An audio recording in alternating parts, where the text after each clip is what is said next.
মীন রাশির বন্ধুরা, এই যে আগামী 27শে জুলাই আসছে, কি হচ্ছে? শনি আপনার নিজের রাশিতেই বক্রি হচ্ছে, মানে ডাইরেক্ট থেকে রেট্রোগ্রেড হচ্ছে। কিন্তু আপনি এই ভিডিওটা দেখছেন, এর মানে কি জানেন? কারণ আপনি আগে থেকেই টের পেয়েছেন যে কিছু একটা হচ্ছে। কর্মক্ষেত্রের কথা বলি, একটা গুরুত্বপূর্ণ কথা বলার সুযোগ আসবে, সেখানে সাহস করে যদি না বলেন সেই সুযোগ অন্যের হাতে চলে যাবে। মীন রাশির মানুষেরা সম্পর্কের ক্ষেত্রে সবকিছু দিতে পারেন, সবটুকু কথাটা মাথায় রাখবেন। সেটা নিয়ে পুরো ভিডিওটাতে আলোচনা করব। তারিখটা মাথায় রাখুন।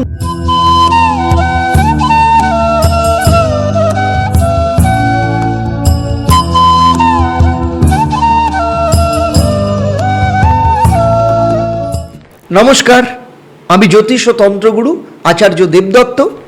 আমার দীর্ঘ 28 বছরের অভিজ্ঞতা এবং 1.5 লক্ষের ওপর সন্তুষ্ট ক্লায়েন্টের যে জীবনের সফলতা, সেই জায়গায় দাঁড়িয়ে বলছি, এই যে আগামী 136 দিন, যেটা জুলাইয়ের 27 তারিখ থেকে শুরু হচ্ছে, মীন রাশির জীবনে একটা বিশেষ সন্ধিক্ষণ পর্যায়। তাই আমি বলবো একদম শেষ পর্যন্ত দেখুন। তার কারণ হচ্ছে, তাই বলবো শেষ পর্যন্ত দেখুন। চলুন প্রথম সংকেত নিয়ে আলোচনা করি। আগেই বলেছি 3টে দৃষ্টির মধ্যে প্রথম দৃষ্টি কোনটা? তৃতীয় দৃষ্টি। আর তৃতীয় দৃষ্টি বৃষ রাশিতে, মানে আপনার তৃতীয় স্থানে পড়েছে। তৃতীয় ভাব মানে কি? এতদিন আপনারা আমার পুরো ভিডিও দেখে জেনে গেছেন তৃতীয় ভাব মানে কি। মানে হচ্ছে সাহস, যোগাযোগ, ভাই বোনের সাথে সম্পর্ক, ছোটোখাটো ভ্রমণ।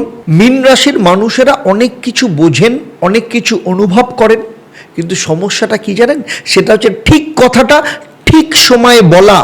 এটা আপনাদের জন্য সবসময় হয়ে ওঠে না।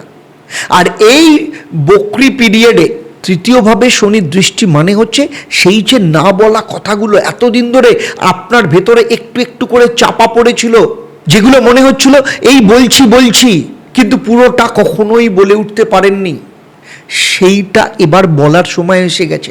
যেমন ধরুন কর্মক্ষেত্রের কথা বলি, একটা গুরুত্বপূর্ণ কথা বলার সুযোগ আসবে, সেখানে সাহস করে যদি না বলেন সেই সুযোগ অন্যের হাতে চলে যাবে।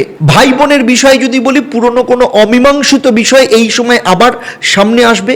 তবে একটাই কথা বলবো, এড়িয়ে যাবেন না। শান্ত মাথায় বিষয়টা নিয়ে আলাপ আলোচনা করুন, দেখবেন সমস্যার সমাধান ঠিকই বেরোবে। কিন্তু তৃতীয়ভাবে কথা আটকে যাওয়ার কারণটা কিন্তু অন্য। সেটা হচ্ছে প্রথম ভাব, যেখানে শনিদেব বসে আছে, তার সেখানে একটা কার্যক্রম আছে। সেটা নিয়ে আমি এখন বলবো না, সেটা পরে বলবো, কারণ এখন বললে আপনি সেটা বুঝতে পারবেন না, কারণ ক্রোনোলজি অনুযায়ী সেটা মেলাতে হবে আপনাকে। এবারে আসবো দ্বিতীয় সংকেত। কোথায়? সপ্তম ভাবের দৃষ্টি, মানে কন্যা রাশিতে। প্রথম ভাব থেকে শনির সপ্তম দৃষ্টি সপ্তম ভাবেই তো পড়বে।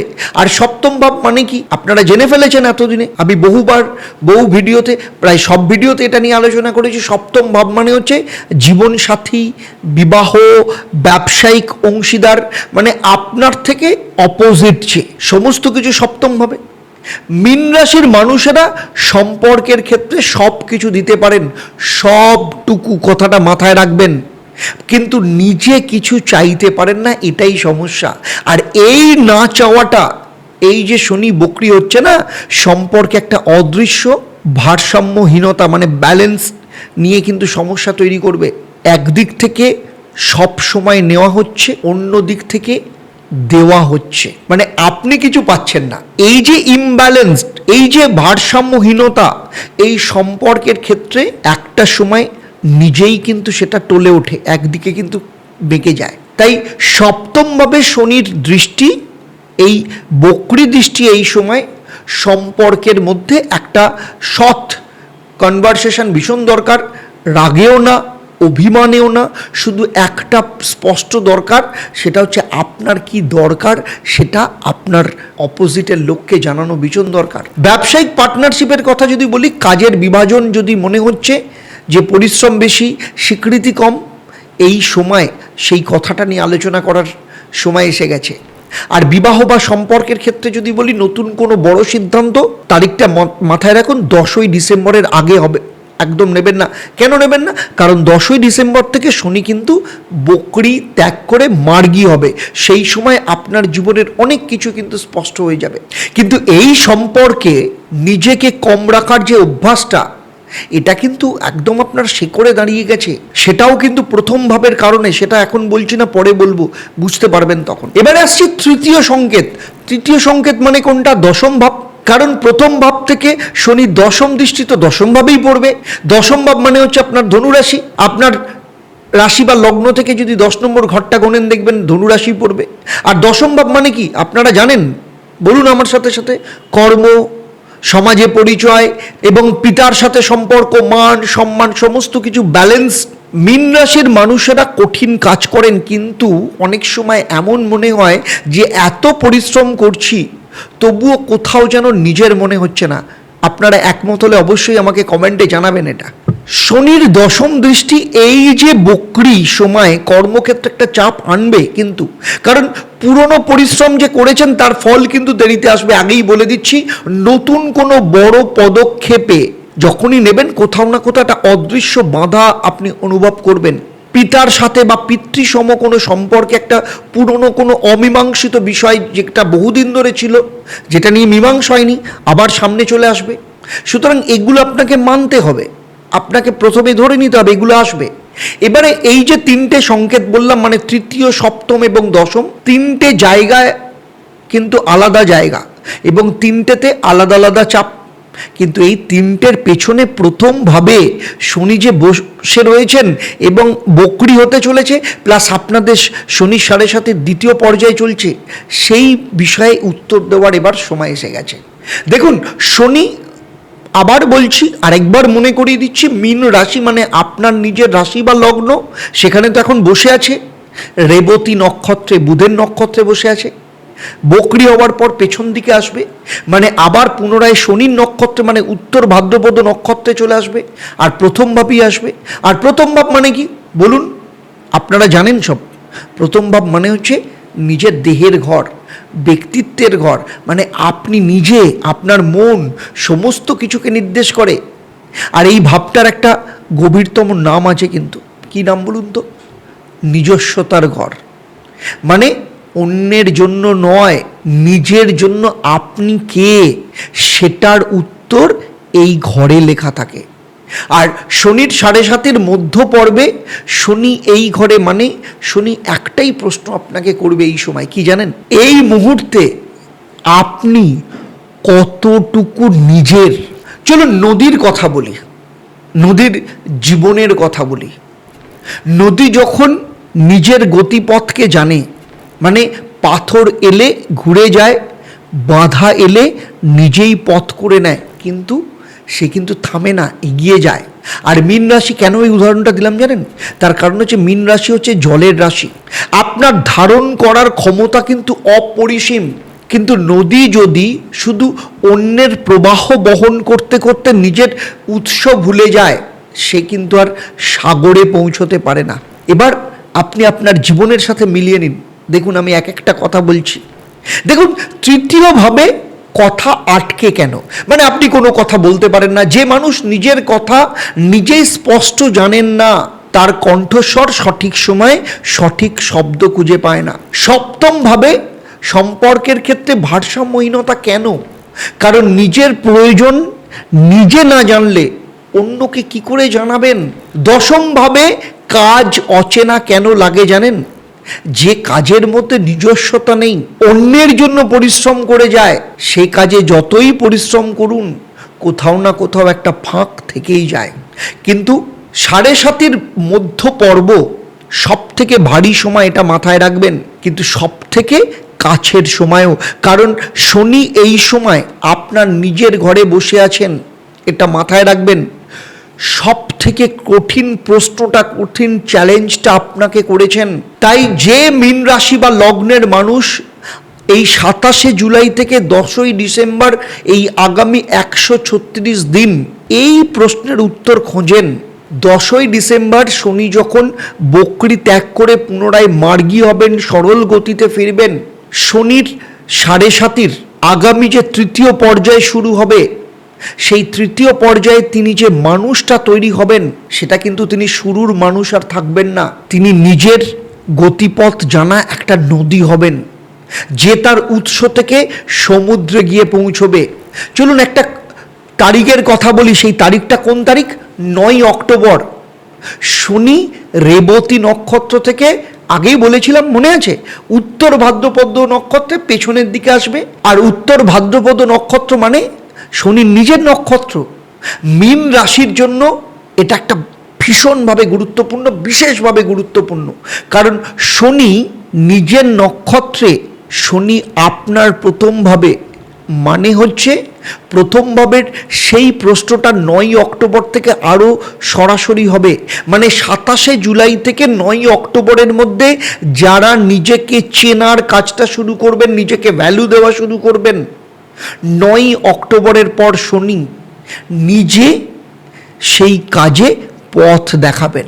আবার 10ই ডিসেম্বরের পর শনি যখন বক্রি ত্যাগ করে, বক্রতা ত্যাগ করে মার্গী হবে এবং শনির তৃতীয় পর্যায়ে পরবর্তী ক্ষেত্রে যাত্রা শুরু হবে, সেই সময় আপনি কিন্তু একদম অন্য ধরনের মানুষ হবেন। চলুন এবারে আসি প্রতিকারের কথায়, আপনাদের মহা উপায়ের কথায়। প্রথম প্রতিকার কি হবে?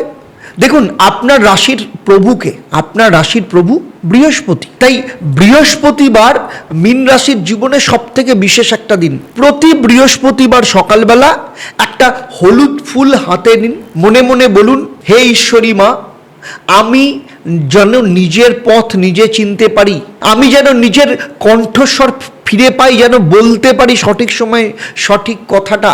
তারপরে কি করবেন? সেই ফুলটা কোনো জলাশয়ে বা কোনো প্রবাহমান জলে দিয়ে দিন। বৃহস্পতিবার, বৃহস্পতির শক্তি এই সংকল্পকে কিন্তু বহন করবে। দ্বিতীয় কি প্রতিকার?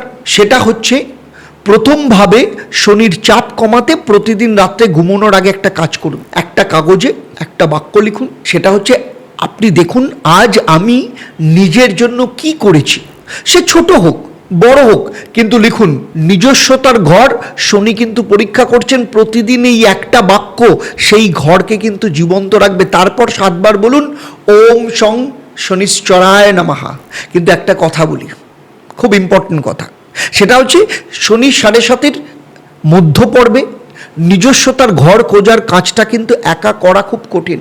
কারণ মীন রাশির মানুষেরা সারা জীবন অন্যের পথ আলো করে গেছেন। আজকে হঠাৎ করে নিজের পথ কি করে খুঁজবেন? অভ্যাসটাই তো নেই। নিজের পথে আলো চাইতে কোথাও না কোথাও তাদের একটু অপরাধ বোধ হয়। সেই কারণে মীন রাশির জন্য একটা নিরাপদ জায়গা লাগে, যেখানে বলা যায় যে মা, এবার আমায় আমার জন্য আলো দাও। সেই পথটা হচ্ছে শ্রী শ্রী ঈশ্বরী মায়ের মন্দিরে প্রতি সপ্তাহে বৃহস্পতিবার মীন রাশির যারা জাতক জাতিকা বা লগ্নের জাতক জাতিকা, তাদের জন্য একটা বিশেষ সংকল্প পূজার ব্যবস্থা করা রয়েছে। সেই পুজো বৃহস্পতিবার মন্দিরে আসুন, ঈশ্বরী মায়ের চরণে বসে একটাই সংকল্প নেবেন এবং বলবেন, হে ঈশ্বরী মা, 7.5-এর এই মধ্য পর্যায়ে আমাকে আমার নিজস্বতা ফিরিয়ে দাও। মায়ের কাছে চান, মা নিশ্চয়ই আপনাকে সেটা ফেরত দেবেনই দেবেন। এবং আমি নিজে আপনার হয়ে সংকল্প করব। মীন রাশির প্রভু বৃহস্পতি কিন্তু করুণার গ্রহ, আর ঈশ্বরী মায়ের কাছে বৃহস্পতিবার মীন রাশির মানুষ গেলে বৃহস্পতির করুণা আর মায়ের মমতা একসাথে কাজ করে। বাকি রাশির মানুষরা সাধারণ দিনে মায়ের কাছে যান, কিন্তু মীন রাশির মানুষ বৃহস্পতিবার গেলে প্রভু গ্রহের আশীর্বাদ, তার সাথে মায়ের চরণে পৌঁছনো। আর কি করবেন?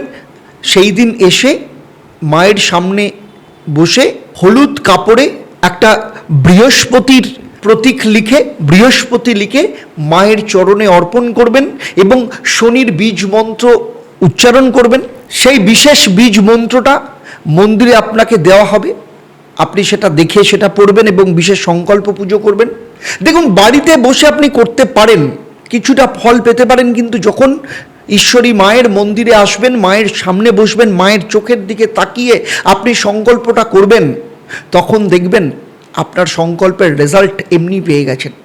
এবং সেখানে আমি নিজে আপনার ওই সংকল্প করব। আমি যারা শহরে থাকেন বা রাজ্যে থাকেন, পশ্চিমবঙ্গে থাকেন, তাদের জন্য বলবো আপনারা কষ্ট করে হলেও একটা আসবেন। কিন্তু যারা অন্য রাজ্যে থাকেন, আসার সমস্যা রয়েছে, তাদের জন্য বলবো অনলাইনে বিশেষ সংকল্প পূজা আপনাদের জন্য বুক করা রয়েছে, করতে পারবেন। আপনারা আপনাদের নাম, জন্ম তারিখ, আপনার সংকল্প সমস্ত কিছু লিখে আপনারা সেই পার্টিকুলার বৃহস্পতিবার দিন, যেখানে আমি নিজে থেকে আপনার জন্য সংকল্প করে মায়ের চরণে পৌঁছে দেব।